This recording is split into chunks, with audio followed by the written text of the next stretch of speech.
Connu dans son entourage pour être sans filtre, Jean-Jacques Debout le prouve une nouvelle fois dans son ouvrage La couleur des fantômes, édition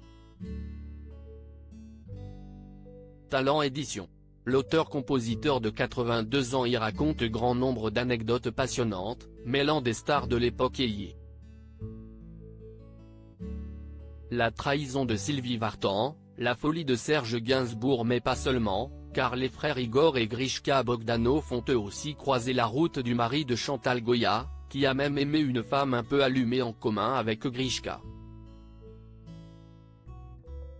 Pour un apéro avec, Le Monde est allé à la rencontre de l'artiste, l'occasion de revenir sur le jour où il a été en prison. À cette époque, le compositeur Jean-Jacques Debout boit trop. Et même si son permis de conduire lui est retiré, il s'en fiche. En 2003, après avoir passé la nuit avec des intermittents du spectacle croisés dans un bar, il prend la voiture de sa femme et, au feu, tamponne le véhicule devant lui, de bon matin. Pas de chance, si est un quart de police, écrivent nos confrères. Il est donc condamné à 2 mois de prison, pour conduite sans permis, en état d'ivresse.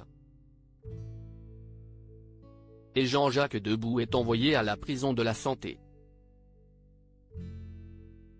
Visiblement, il va s'attacher à ce quotidien carcéral au point de ne plus vouloir le quitter. J'ai demandé à rester 1 semaine de plus.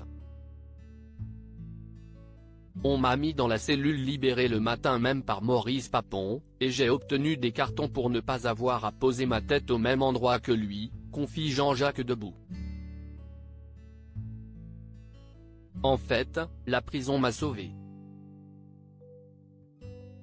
J'avais besoin d'un entracte dans ma vie, je l'ai eu.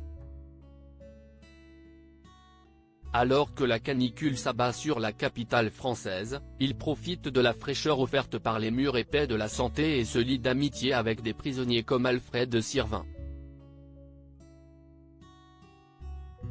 J'étais si bien que le jour de ma libération, j'ai demandé à rester 1 semaine de plus. Sans succès. Mais je suis reparti ainsi pour un tour, fait-il savoir. Encore une anecdote singulière qui s'ajoute à la vie romanesque du mari de Chantal Goya.